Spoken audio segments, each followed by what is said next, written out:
Monsieur Laberintica, asseyez-vous, je vous en prie. La dernière fois, vous m'aviez dit que vous avez mangé vos sœurs, que vous êtes une araignée, solitaire, agressive, mais que ça n'a pas toujours été le cas. Quand vous viviez en groupe, vous étiez tolérants et vous vous respectiez les uns les autres. C'est étrange. Vous savez que vous avez des cousines qui sont sociales de façon permanente. Oui, elles vivent sur la même toile tout au long de leur vie sans qu'il y ait la moindre agressivité entre elles. La question c'est pourquoi vous avez perdu cette tolérance? Avez-vous pensé à une odeur qui vous rappellerait le bon vieux temps? Comme cette odeur de ratatouille qui nous replonge en enfance? Peut-être une soupe de mouche pour vous?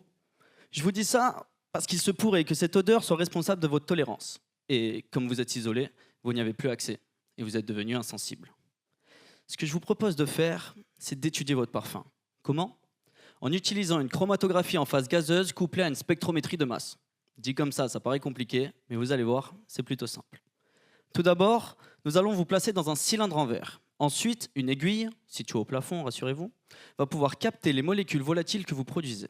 Ces molécules vont être transférées dans un tunnel. Et enfin, une balance intelligente, la spectrométrie de masse, va pouvoir peser ces molécules et reconnaître leur identité. Au final, on connaîtra les odeurs qui composent votre parfum. Ce parfum, on pourra même le comparer à celui de vos sœurs, encore tolérantes, et voir si certaines odeurs, molécules, diffèrent entre elles. Mais dites-moi, Jelena, quel âge avez-vous? Une vingtaine de jours seulement? Vous êtes jeune, vous n'avez pas encore mué. C'est ça, cette humeur changeante, elle vient d'un dérèglement hormonal, une crise d'adolescence. Moi aussi, j'ai eu ma période d'ado. Je m'isolais, j'envoyais balader mes frères. Bon, je ne les dévorais pas. Pour y voir plus clair, on va analyser votre hémolymphe, l'équivalent de notre sang. Pour ça, on fait à peu près comme pour votre parfum, sauf que cette fois-ci, les molécules proviendront d'un liquide et non plus d'un gaz. Mais bon, ça sera pour la prochaine fois. La séance est terminée. Merci d'avoir accepté la présence de tous mes collègues. Est-ce que vous souhaitez rajouter quelque chose? Moi, l'arachnide, détesté de tous pour des raisons que j'ignore, je devrais me couper des pattes ou bien devenir frugivore. Je ne compte plus sur les miens, si je les crois, je les dévore. Des liens, j'en ai tissé, mais la distance les a brisés. Ils ont commencé à m'aimer pour finir par me mépriser.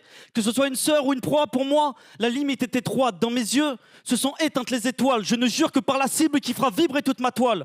Je l'attrape et je la serre, piégée dans mes chélicères. C'est peut-être une congénère, mais bon, faire la différence, dites-moi bien à quoi ça sert si ce n'était pas moi?